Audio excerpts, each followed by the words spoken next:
some of you, this very special Tuesday/Wednesday edition of CM 550. I know some of you are like, this is normally our class. We're just in a different room.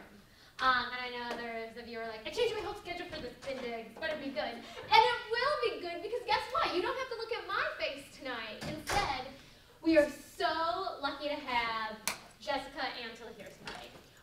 Jessica has a long history, a long career in public relations and strategic communication, which she has worked for a sports client in particular. Sorry, yeah, my cats, whatever. She is currently CEO or president, which do you prefer? Whichever you like. CEO and president of the Antle Communications Group. And she's going to talk to you today about campaign strategy. She's going to have an activity. After Jess is done, for those of you who have Brian's class, there's some Avid workshops with Manny. Not that Manny. Hooray. So, lucky you guys. Also, between Jess and the Avid workshops, we do have our next assignment. I know you just turned in assignments either Monday night or Tuesday night, depending on your class. I have your next assignment up. It's a press release. It's another press release using the same boilerplate, same logo, and just different topics. You have your choice of one topic that I give to you, and I'll go over that when Jess is done. But on that note, I'm going to turn it over to Jess. Please take notes. Please don't get distracted, and I'm going to move out of the way, Jess. Okay, great. So I'm going to spend a little bit of time tonight talking to you about strategic planning and campaign work. Before we kind of dive in, though, I'll share a little bit of my background, and I also love to go around the room and just get to know you guys better so I can help kind of move the dialogue and the discussion in directions that will be most helpful to you. So I've been doing communications now for close to 20 years. I have my undergrad and graduate degree from Syracuse University, the Newhouse School. So I did my undergrad there and then went back about 10 years later to get a master's in communications management. During the course of my career, I started on the agency side doing high-tech PR back in the day when you actually did high-tech PR. Now all PR is high-tech. And then I moved on to MasterCard, where I ran communications there for international markets and did such things as I ran communications for the IPO at MasterCard, which at the time was the 12th largest IPO in history. I ran crisis communications for the company. I'm still the most quoted spokesperson. I haven't worked there in about 11 years, and I'm still the most quoted spokesperson there because of some of the crises and the global nature of them that I worked on while I was there. After MasterCard, I went to a company called Durrell Sports. It's a portfolio company. And you would probably be really familiar with a lot of their products. So Cannondale, GT, Schwinn, Mongoose, Segoy. If some of you are elite athletes, you might wear Segoy apparel. And let's just say they hired me for my comp skills, not my cycling skills.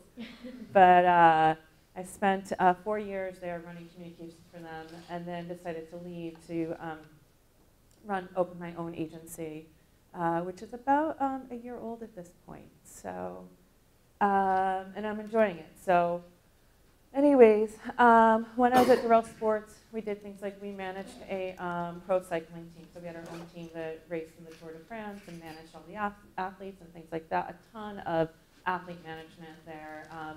Really was incredibly different than MasterCard, dealing with very different issues. Like at MasterCard, you would be dealing with how to increase cross-border transactions. At Durrell Sports, you're dealing with some athlete just got nabbed for doping, and they're about to go into some race tomorrow. What do you do? Or some athlete just did donuts in a parking lot at a hotel where you were holding an event, and they just spent $20,000. The hotel just spent $20,000 leveling the parking lot. What do we do? Just different kind of issues that come into play when you're dealing with personalities in sports teams that you don't always get on the corporate side. So I'm happy to share more of those stories later. So that's kind of me and my background. I'd love if we could just go around the room and everyone can kind of just tell me their names and why they're taking this class and kind of what their ultimate career goal is. So do you want to do communications? Do you want to be on air? Just kind of like to get a feel for the room. So. Jamie Ross, taking this because it's the first class of the program, and would like to do communications somewhere with a team or organization. Okay. My name is Frank McConnell. Like Jamie, I'm taking this class just because it's a part of the track. Hopefully get into sports journalism somewhere along the line. Same McCain, like the rest of everybody else. It's the first class. I would say probably sports journalism as well. I'm Chris Hutton. Took this class because I feel it's relative to becoming an athletic director. Okay.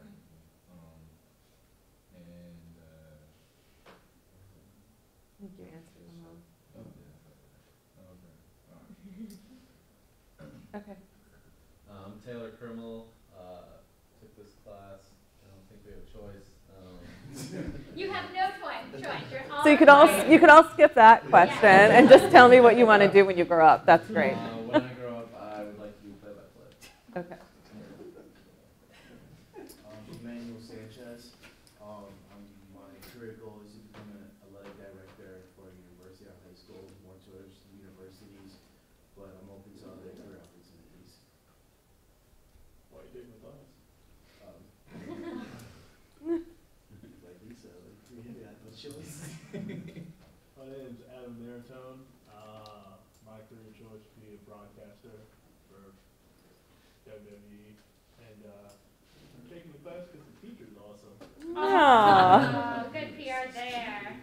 Us guys, come on. Excuse me. Yeah. My name's Chris Guido, and I want to go into sports journalism or PR for a professional sports team. Carlton Best, also went to Syracuse, but for business. But I want to do communications and PR in sports. Doesn't have to be a team, or could be CPG, something like Canada or whatever. Similar, also communications or PR, either for a team or an agency. Yeah, I'll tell you something interesting about doing like sports marketing or sports communications for a company is that the obvious choice is usually to go to a company like Cannondale who sponsors a team or something like that. But a lot of companies, particularly bigger ones like MasterCard, have sports marketing departments that spend like MasterCard or sports marketing department spent like half the year at the World Cup because we were World Cup sponsors at the time, and we had maybe a $2 to $3 million investment in World Cup, and that team's whole job was activating around World Cup. So just keep in mind that, you know, as you think of career opportunities, that it's not always, you know, what's so obvious that other companies have really good opportunities there.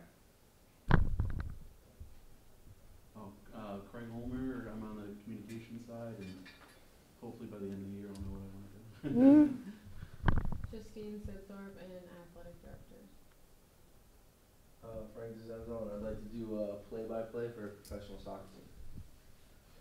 Aaron Burrell, I'd like to do a sports broadcasting.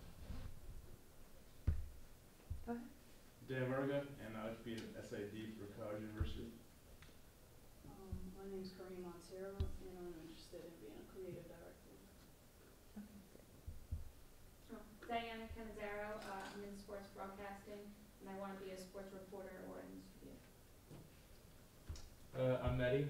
I also want to be on air. Dream job is sideline reporter for the Lakers, but if not, a sports writer, which I kind of already do. So. Hey, I'm Colleen Wall, and my goal is to hopefully be creative director for a network or potentially a professional sports team. Dan Frank, when you were studying at Syracuse, I was partying down the street, and if I could have one wish, it'd be to go back and do it the right way. But I'm here pursuing, trying to become a person I'm supposed to be, sports television production and broadcasting. But I also have some PR experience, and I do love the PR side of it, so who knows? I'm not ready to make a decision. How many of you are athletes? Yeah, I'll tell you something else. When I hire people for my teams, I look for athletes from time to time, depending on the role, because I think that in particular college athletes really bring a lot to the table. You know, so that's just something too that you have going for you. Okay, so obviously today's workshop is going to focus a lot on communications because that's what I do and that's what Lori asked me to do. But the one thing I want you to keep in mind as you go through this is that thinking strategically and the ability to develop strategic plans and the ability to develop strategic thinking and then articulate your thinking and share your ideas is important for any job you have, whether you're on-air reporter, a creative director, doing communications, you're an athletic director. At some point, you're going to be sitting in front of somebody who's more senior than you and asking them for something to make your job successful. You're going to be asking them to approve a program, to approve a storyline, to approve a piece that you want to produce, and you have to be able to position it in a way that is strategic, that shows how it impacts their business, whether their business is the business of sports broadcasting or the business of selling product. And the skills that we're going to go through today will help you do that no matter what or who what you're doing or who you are. So just kind of keep that in mind and try and get engaged and think through like some of the tips and tricks I'm going to be sharing with you. So I'm going to go through the elements of a strategic plan, how to think strategically, and then how to communicate your plan. And stop at any point if you have questions. Okay, so think about this. Every business decision has a communications implication.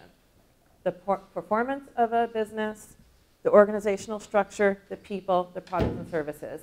Any change that you make to these things within an organization, any change that's made to them without the organization's choice, really any movement in them has a communications implication. For example, you work for ESPN and your ratings are down. That has an implication for communications because then all the business reporters want to cover why your ratings are down, and as a communications professional, you need to be able to address that. Or organizational structure. We'll stay with ESPN as an example. There's a budget cut at ESPN, and you have to fire 5 of your on-air reporters. That's going to have communications implications. People. You have has anybody been reading what's been happening with The View and what Joy Behar said about nurses? Yes. Okay. If you haven't, just Google it tonight or just go on to Facebook. It's probably a trending topic. She said something really just idiotic about nurses. And the thing is, she's a talent for The View. So if she says something, it's going to impact. She says something and people go off on her. There's now this whole trending topic on social media based on what she said. The communications team at The View is probably hating her right now because they have to deal with it. You have an on-air talent. You have an athlete. You have a student athlete that's doping or somebody that cheated on a test. That's all something that you have to deal with from a communications perspective. Products and services. You're at Cannondale and you launch a new bike. That has implications for the communications team. So in order to understand what the implications are, you have to ask some important questions. So never, ever dive into any situation without asking some basic questions. Because trust me, you don't know the answer right away.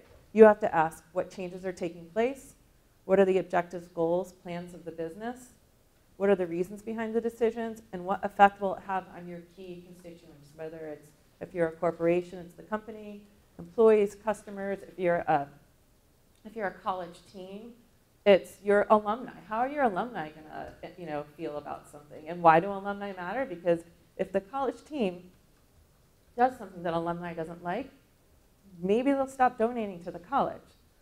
So everything, you kind of have to just string along all of the implications and figure out what's the end goal and what's the end result that you either want to avoid or achieve.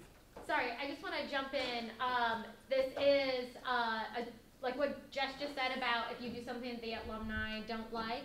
there was at a small women's college in Pennsylvania, they did something they didn't like, all these alums started donating to other colleges and universities because Right. they weren't happy with the decisions. And that seemed like, oh, it won't make an effect. But for a lot of colleges and universities, those donations make a world of difference. That's why we're sitting in this building, because Right. of an alumni donation. So you're an on-air reporter, you say something stupid, people stop watching you. You know, you have to really consider who your key audiences are and what they want to hear and what's going to motivate them to continue to support you. So just to go over this list one more time. So what changes are taking place? So that is really understand, what are the changes happening within the business? Why are you being called to the table and being asked to provide help? So what are the objectives, goals, plans of the business? Don't assume that you know these things. Ask a business owner. So if you're doing communications for Canada, for example, don't take the word of the guy sitting next to you who's, you know, in creative or in IT. Go to the general manager of the business and say, I want to help you solve this problem, but you need to tell me what are the objectives, what do you want to get out of it, what plans do you have for the business. I worked on, for one of my clients, I recently worked on a recall. They were recalling, I don't know, 100,000 pieces of product, which was a big deal for them. So I had a very distinct point of view on how they should be handling the recall. They had a very different, distinct point of view. And ultimately, I supported their point of view because they were really nervous about the recall being associated with one small part on one piece of the product. And they wanted to, how do I word this without like giving it away? They wanted to make sure that in all of the communications, that one small piece of product didn't get communicated. Not because they were trying to hide anything, but just because they wanted it positioned a certain way.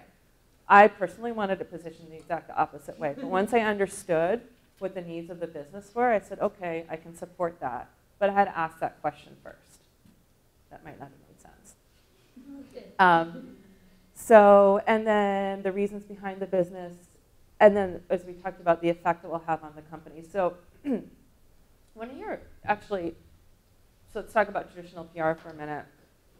Your role as a traditional PR person in a company oftentimes is the voice of the consumer, the voice of other constituents. The company is always worried about my bottom line, my bottom line, my bottom line. You need to be thinking about how is this going to impact people outside of the company. And your job a lot of the times is to come to the table with that point of view and represent that. And that's where you really will have a pulse on all of the different key constituents that make up the company. So then you write your plan. You gather all of that information, you sit down and you think about your plan. So a big part of planning is, in my mind, storytelling. So you start with your background. So your background helps set the stage so that everyone who's reading your plan is on the same page of what's happening. So it's,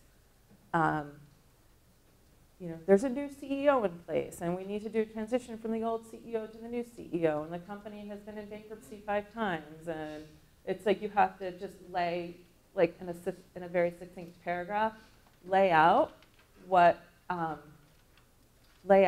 situation is. Then you talk about your objectives. So I'm just going to read to you the definition of an objective. You could Google this stuff too. You can find 5,000 different definitions for all of these things. Here are the ones I like to use. So objectives are broad statement of what we intend to achieve with a measurable time frame. So we will be successful when we do XYZ by XYZ. Or we want to do XYZ by XYZ. It's always measurable, so you can always, there's always a measurement to it, and there's always a start and a stop. So that's really key to objectives. The next thing are strategies. So the strategy defines the approach you will take to achieve your objective. The strategy is big picture, and there's strategies and tactics. It's hard not to confuse them. You don't want to. The strategy is the path you will take, your approach. Sometimes I call strategies approaches and plans, if I'm being a little lazy. So the strategy is, again, defining the approach you will take to achieve your objective. So strategy, for example, is we will engage third-party experts to validate our products. And then the tactic, which we'll get into a little bit later, would be who those third-party experts are. So your strategies can reference your audiences, your positioning, and as I said, your approach. Tactics. So tactics is where you can really start to have fun. Tactics is where the brainstorming and the big ideas come in. And if your strategy is to use third-party experts, your tactics are, we're going to engage these 5, YouTubers to do videos and promote the product, or we're going to do a launch party, or we're going to run a contest or a promotion. That's where you start to really have fun with the things you're actually going to do.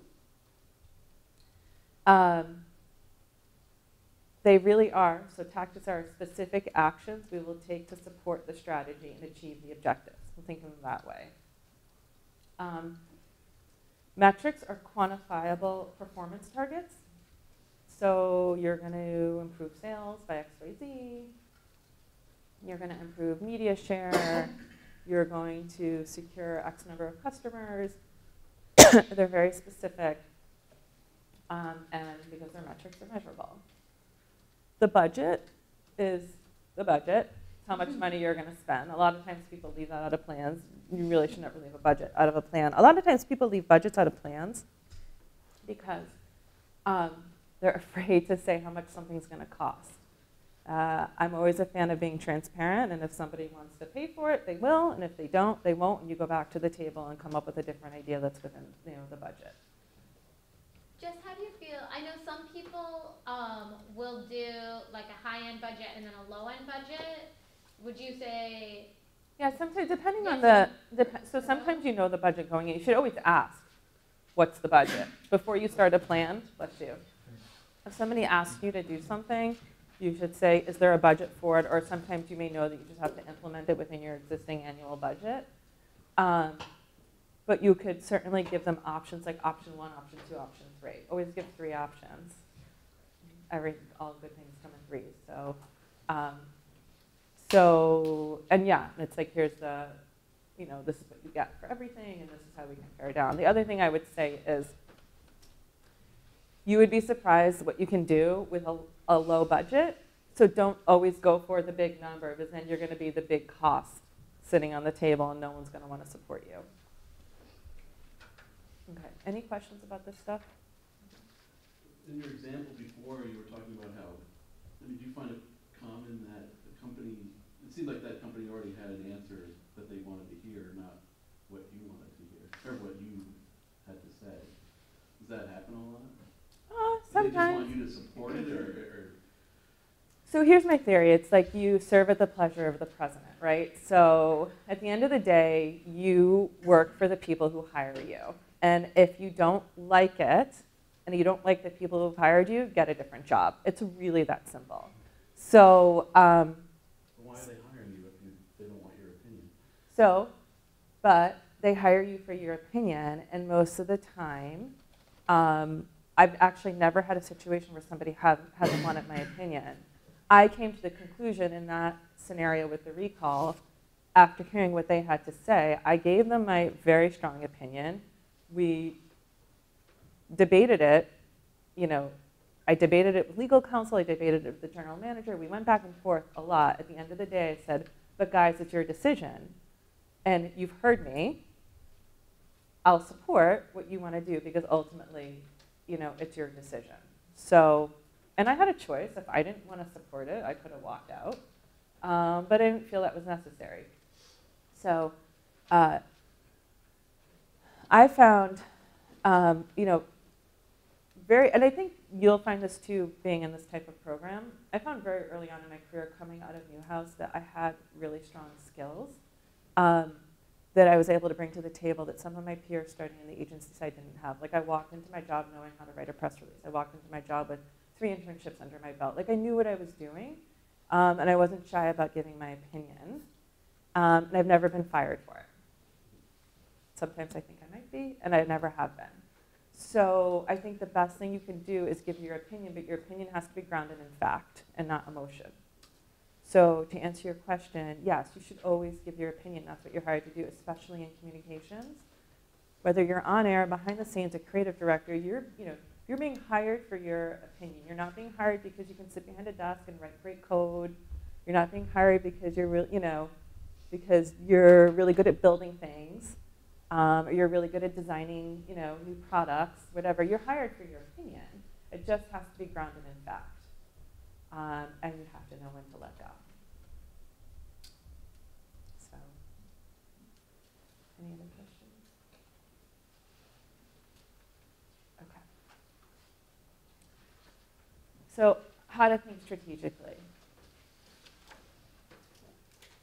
So in communications, whether you're on air, behind the scenes, working for a company, it can be really easy to get caught up in like all of the drama of the job.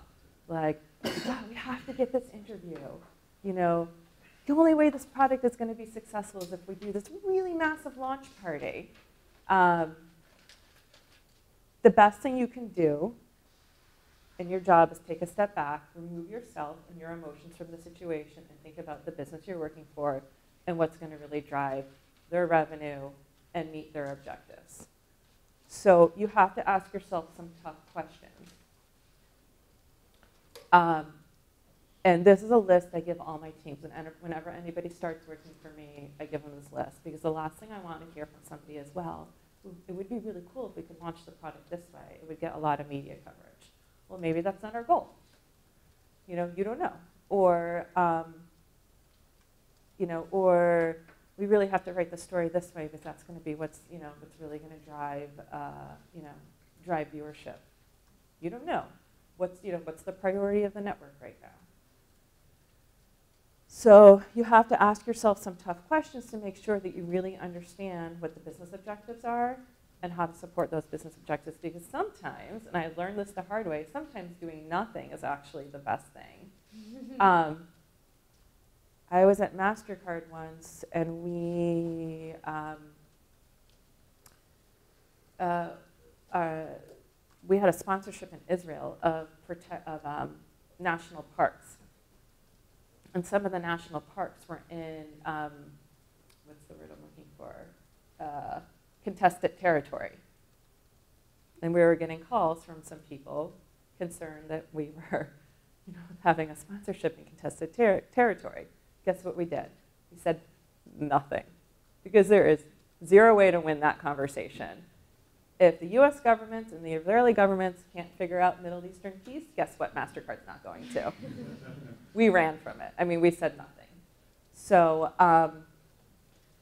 another example.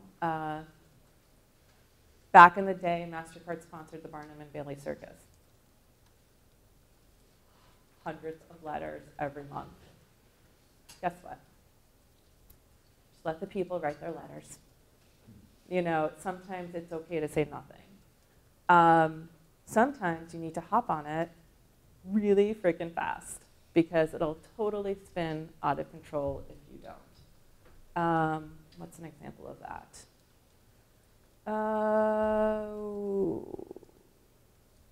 We had a kid fall off a bike at Schwinn once, and their mom was like blaming it on us. It was probably the kid falling off a bike, as hundreds of kids do every day. We sent the kid a new bike, called it a day. We weren't going to argue with the mom. So, you kind of just have to understand and know when to step in. Now, taking a step back, let's talk about these one by one. So what results do we want? Why are we doing this? Somebody asks you to do something, you have to understand why they're asking it. What are the risk dangers? So you want to do a launch party? What are the risk dangers? What will people resist? Ask, like, what will employees not? Employees are a great barometer. What will your employees not like about something? What will this do for the company? My favorite question is number 5. I ask my teams this all the time. What will happen if we do nothing? Because look, budgets are limited, And there's a lot you want to do. So, and there are a lot of pet projects. Everyone has a pet project. You know, everyone's like, I'm launching this new product. Can you do a really big launch for me? Well, what would happen if we didn't do the launch? Would you still sell the product? Yeah. Would you still sell as much? Yeah. Okay, then we're going to put our budget somewhere else. That's like the number one question you can ask. What alternatives are there? Everyone thinks they need a press release. I need a press release. Okay, why? I have to tell my customers about it. Okay, well, can't you just send your customers, I'll email them? Well, yeah. What would you use the press release for? No one's going to cover this because it's not really news. So, you know, so I always say, you tell me the communications problem you're trying to solve for, and then we'll tell you the communication strategies we're going to use to solve for it. Like, you don't want somebody in finance telling you how to run communications. What trade-offs are necessary? That gets kind of back to a budget thing too. Like if you do A and you can't do B, really what's the priority? What else? What does success look like? Always ask the person who's asking you to do something, say, hey, at the end of the day, what does success look like for you? So when I, you know, back in the day, everyone used to say, oh, we want to be on Oprah.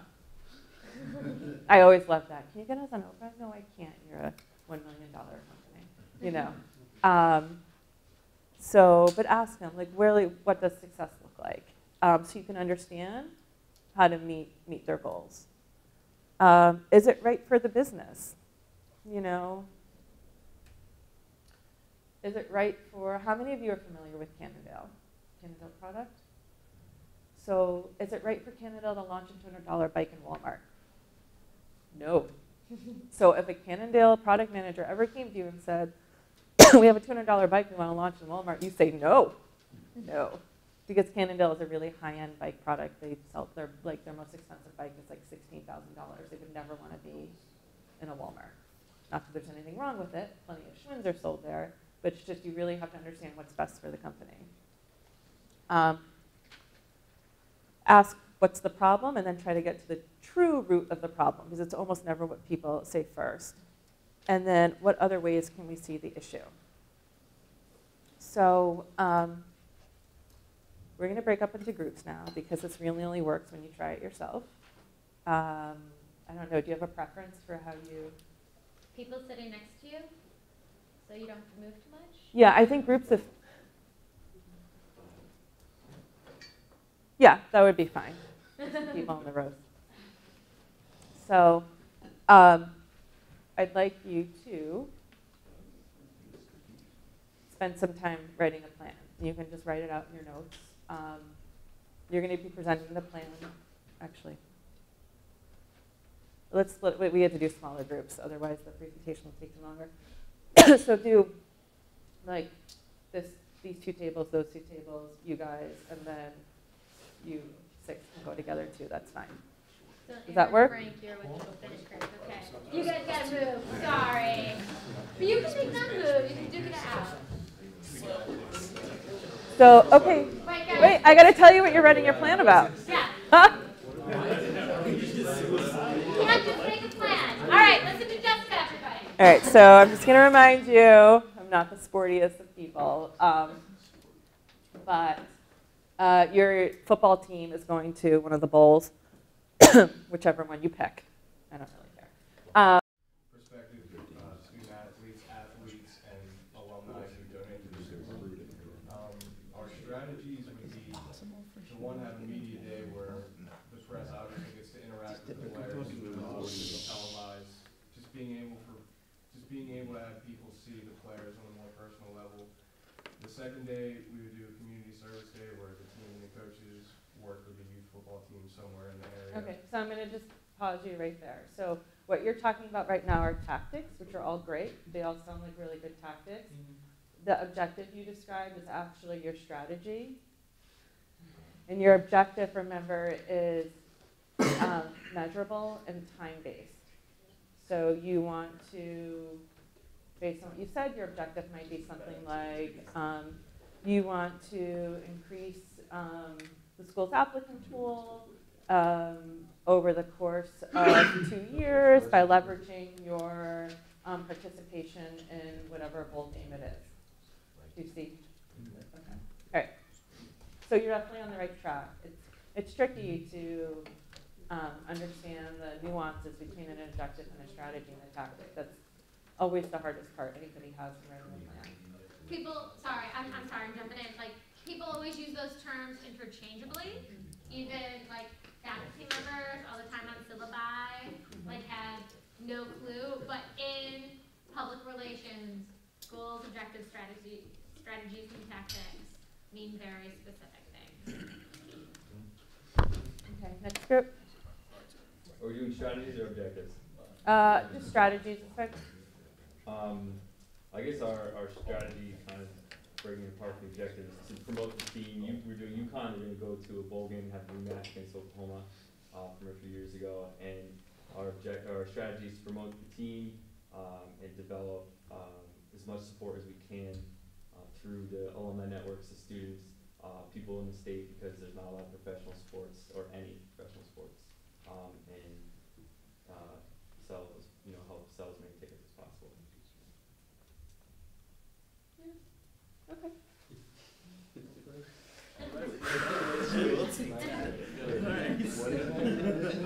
The next group. All right. Well, we're doing Sacred Heart is hypothetically going to attend the Orange Bowl, and you never know. And one of our strategies is to increase attendance. Get kids down there. Maybe get some sponsors down there, and offer like a big package deal to get them like all cooperated, either with like a hotel or like the whole nine. Kind of our big sales pitch was like to make a weekend out of it. So like make a big pep rally, the whole nine, and then our objective was kind of just to raise profile nationally and like increase enrollment in the school, athletics, the whole nine. Okay.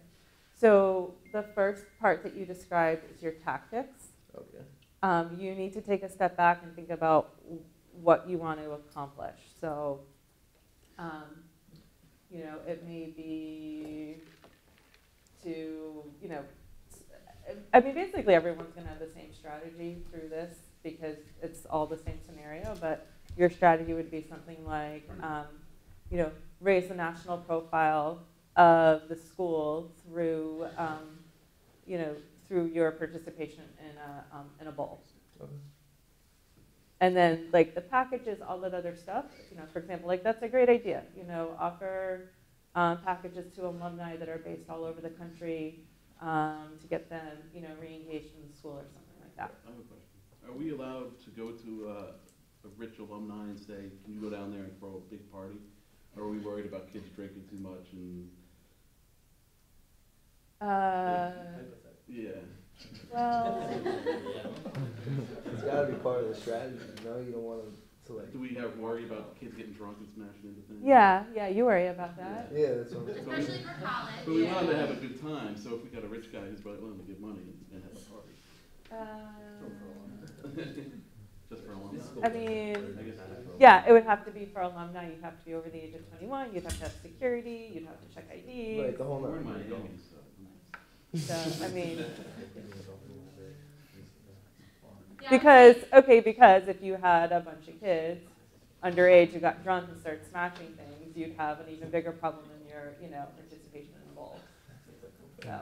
It's about going back, and I know we didn't ask you to do this, but it's about going back to that previous slide that has all the questions, like, so, thinking about risks, like keeping that in mind, even with your tactics, like carrying that through your entire plan.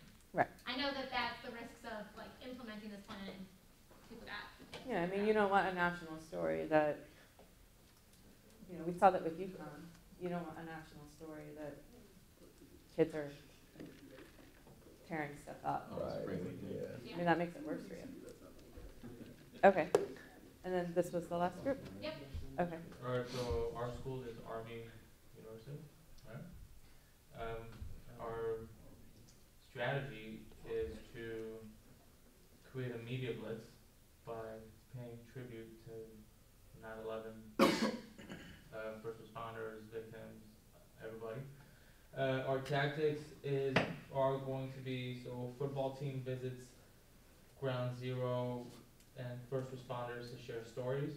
We do that like 2 weeks or so before the bowl game, which is the Pinstripe Bowl. Invite first responders to participate in pre-game flag ceremony. And kids play flag football with the team. And our metrics. We don't have to go into that. Oh, okay. Well, Okay. So this is my reaction when I hear your plan. So first of all, you still have to figure out what your strategy is, because everything you just told me were tactics. Right. So take a step back and figure out why you're actually doing that, what you want to accomplish for the school by doing that.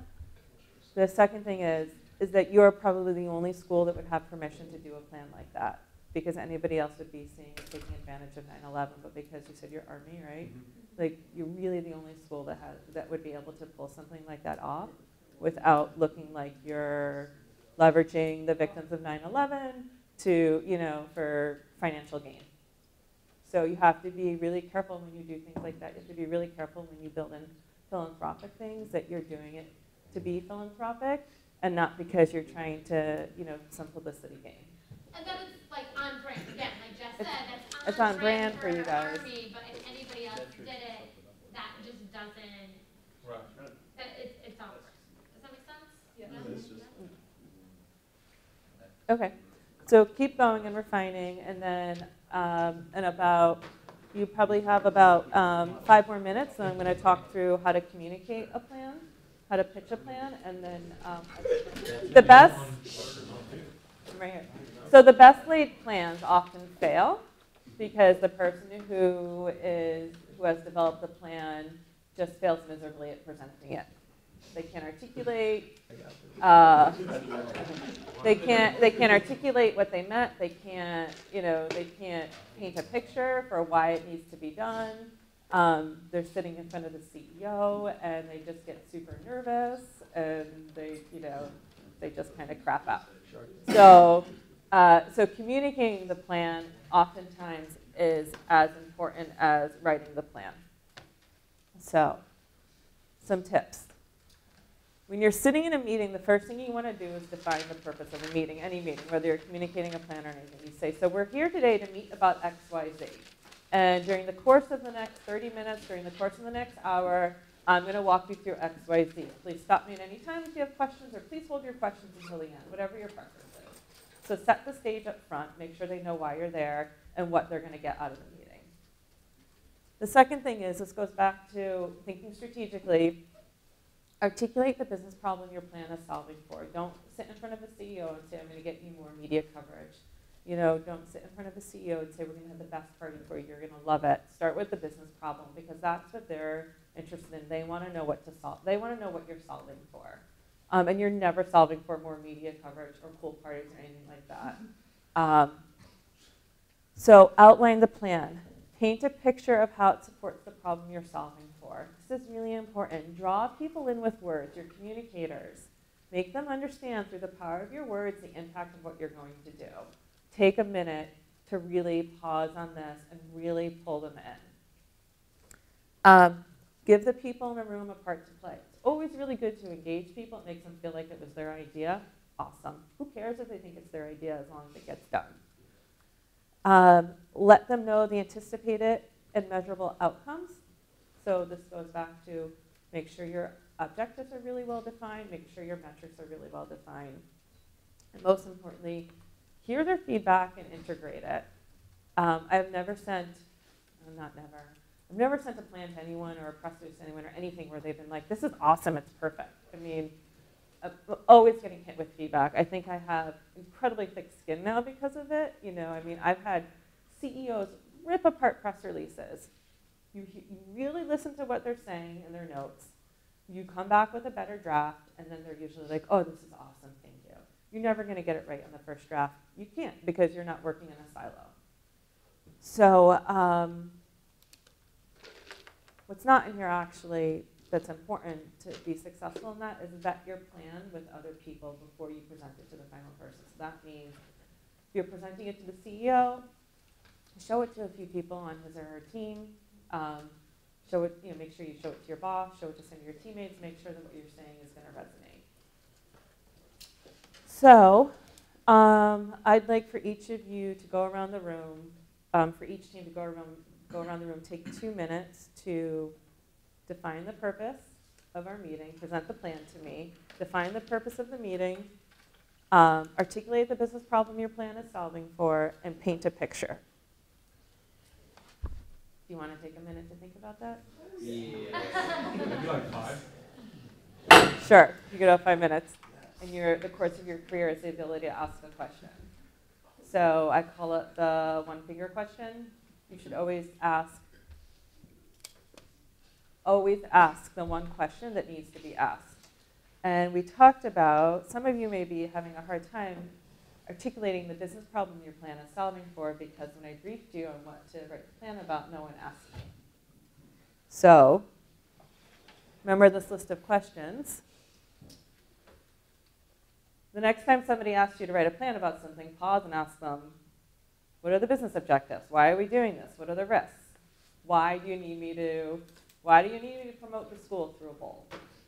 So assuming you've asked that, and some of you kind of drew your own conclusions on that, presenting the plan would be really easy for you because you would have already had that all answered before you wrote your plan. So let's go around the room anyways and talk it through, because it's good just to practice and say the words out loud. So who wants to start?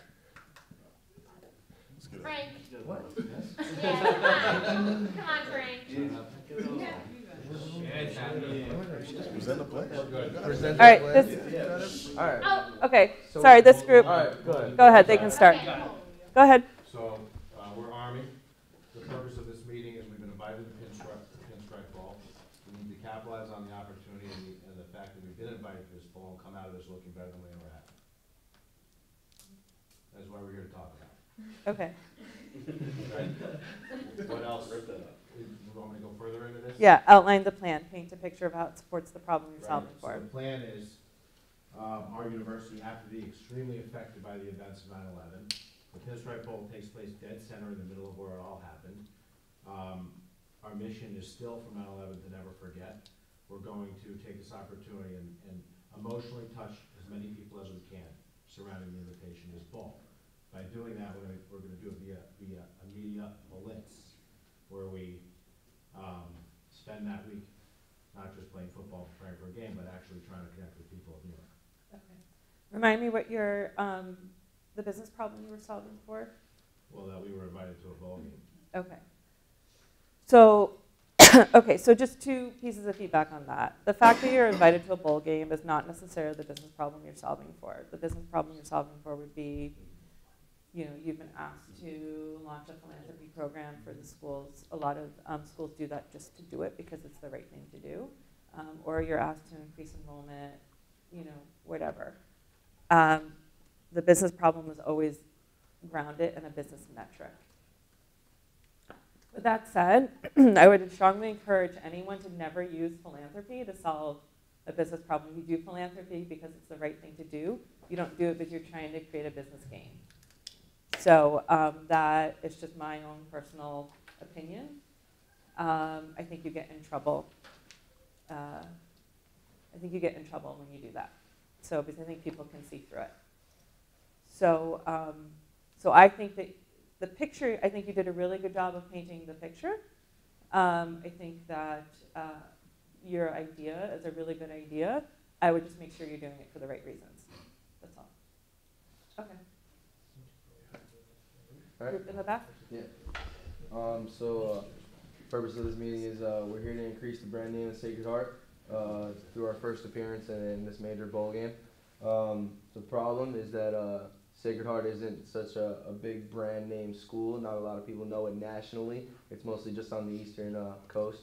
So our bigger picture is that we're gonna try and advertise a lot through commercial media, but our main focus is gonna be the social media aspect through the Twitters of the world, the Instagram, the Facebook, and the reason we're going through that is because we want to get the president of the school involved, who's already very entwined in the Instagram world and knows a lot of that, and he wants to, hopefully encourage us to do that and get involved in that as well. So I thought you did a really good job of stating the reason why you're there. You articulated the business problem really well. From there, you dove into I don't know if folks noticed this, you dove into the tactics pretty quickly. I would have taken a step back and said something like, the majority of our target audience is on social media, so we have a really strong opportunity leveraging the president and maybe some of our athletes through creating their own social media handles, to talk about the school, ramping up to, during, and after their participation. So, kind of painting the picture of what's going to happen. Thank you. So,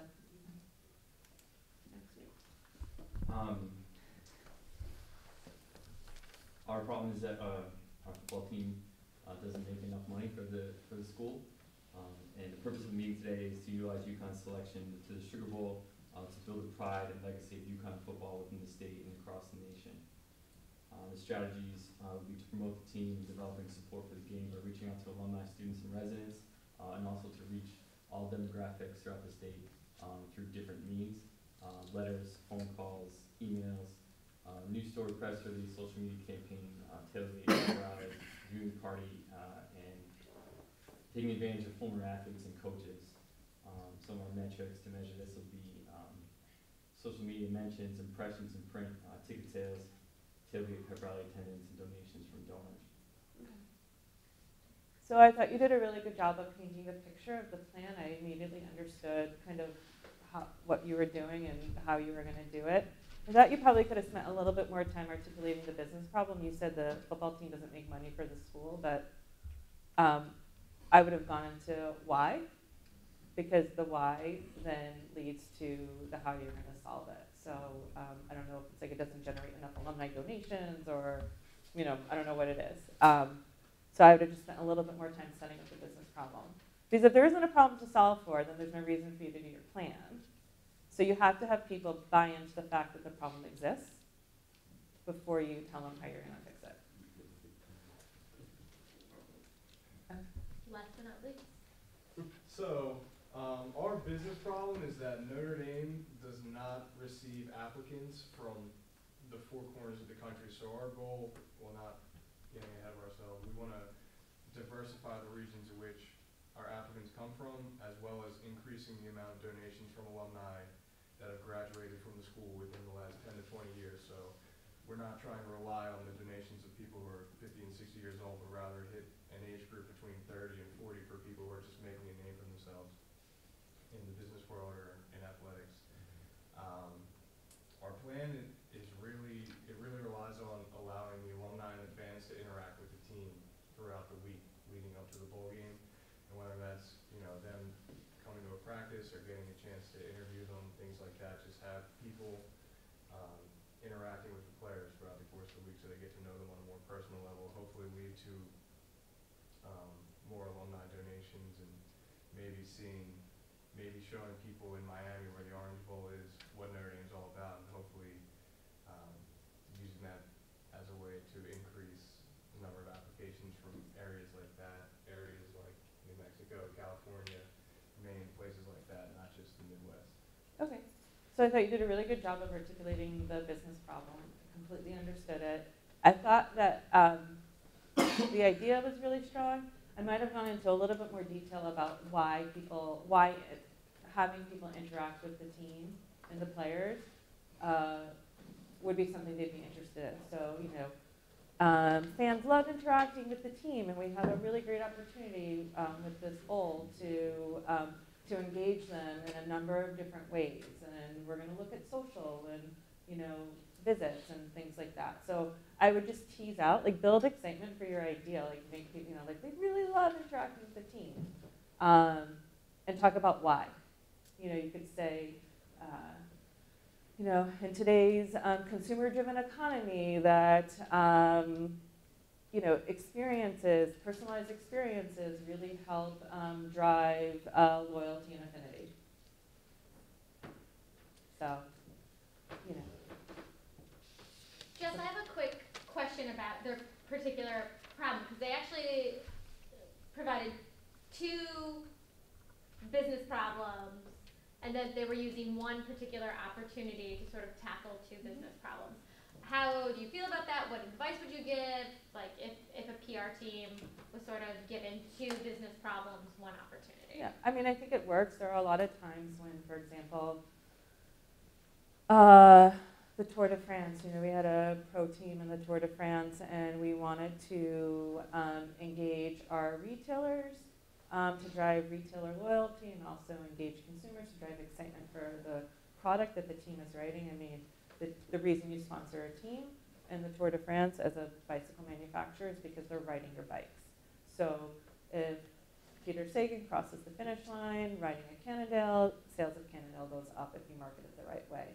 And likewise, if you're, there's a ton of hospitality opportunities when you're sponsoring a team to engage your retailers, to engage your alumni and members. So we did a program once where it was like win a chance to be an intern on the Tour de France team, basically, where we had consumers submit videos saying why they would be a great addition to the team, and it was like the back end part of the team, like cleaning the bikes and doing the mechanic stuff. But they got to ride along with a pro tour team for 3 or 4 days, and then on the same side, that retailer that sold the most number of road bikes leading up to the Tour de France over a 1-month period got to go and have the same experience. So we ran the promotion side by side to 2 different audiences, and it worked really well. So there's no reason why you can't split. You can't address 2 different business issues with one solution. You just have to make sure it's elegant and seamless. So. Does anyone have questions for Jess? Anything that she talked about today? Anything that you're dying to know? If you ever had to do this again, Craig? How did you run the promotion? You were just off the Facebook. It was a social promotion. There's a Facebook. Do you ever feel like you have a conflict of interest and morality when you're like working for these companies like Visa sponsors Barnum and Bailey, and you love animals, but you find out they abuse their animals, but you have to like pump it up anyway? Do you feel like, oh geez, well I'm getting paid, like that's the deal? No, I mean you serve at the pleasure of the president. So if you don't like your boss and what they do, you leave. I mean, that's what it comes down to. So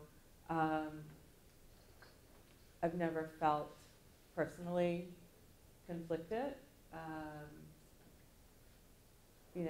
This is probably 10 years ago. I don't know that it was such a big deal to have circuses back then. You know what I mean? Like, I honestly don't know that it would, if that personally would bother me now. I'm not a big animal lover, but not that I'm like. As an example. Yeah. No, I mean, I've never, I think that I've had many, I've had from time to time, I've had team members come to me and say, I just can't stand this, executive or the CEO. It's such a dirtbag, whatever. I'm like, then quit. Because you're here to support, his strategy. And if you don't like it, just find another job. It's not that big a deal. So I also always tell people to assume positive intent. I find a lot of times people in a work environment automatically go to the negative. They automatically think that the management team is out to get them, out to do something bad. And they just don't have exposure to the dynamics and the level of decision making that goes on at that level. There's a lot of things to consider when you're running a billion-dollar company, when you're running a trillion-dollar media company. There are a lot of different dynamics to consider. And I find that 9.9 times out of 10 people always have positive intent and they're just doing the best they can in a situation. So don't always assume that somebody is out to get you. That's all just kind of a crappy way to live, but it's just my personal opinion. So, other questions? What has been like one of the biggest challenges that you overcame in your role? Biggest challenge I've overcome. I think early on learning how to take feedback, because you're definitely in a role where you're always going to, you're on the front lines and everybody's going to be giving you feedback all the time. it's like you're constantly having the same paper graded over and over again, right? So I think that was a little hard to do, especially if you have strong work ethic. You don't want somebody telling you that your work isn't good. So eventually I realized it was just part of the process. I think as you progress in your career, just making choices, balancing your personal life with your professional life. For me, I have 4 kids, so that's always been, a little bit of a challenge. So that probably more than anything. To me, work is easy. It's like you do it because you love it, and if you don't love it, you figure out a way to love it or you move on. You just can't get caught up in work. There's so many other more important things to get caught up in. So. And especially in sports media, sorry Dan, I'll ask your question, but there is no reason, if you don't love something that you're doing, it's such a big part of the industry, or there's so many parts to the industry, that if you don't like one thing but you still love sports, you can find something else and still, get that higher, get that. I think if you go into your job and just work your butt off and try and do a really good job, you're going to be successful. I mean, that's going with no agenda other than you're just going to do an awesome job and you'll be successful. Dan, you had a question. So in trying to reach the media, right, the proper context, getting the story to the right people to get it out to the people you're trying to reach.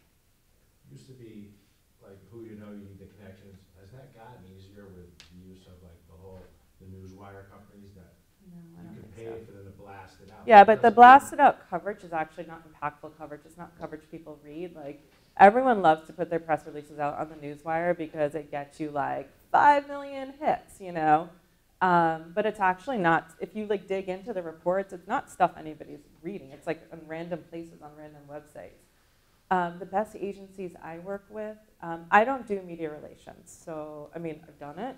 That's not what my agency does, though.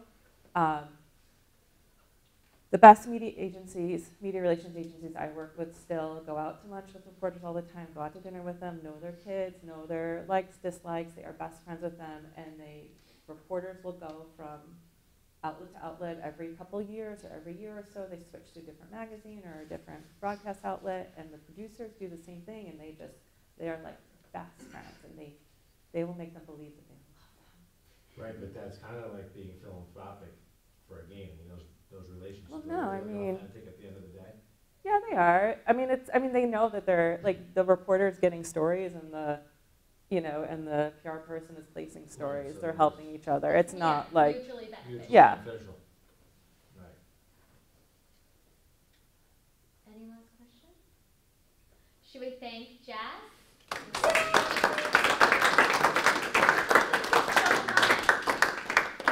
So my last career tip for you is networking really matters. I wish I understood how important networking was when I first started in my career. So you can find me on LinkedIn.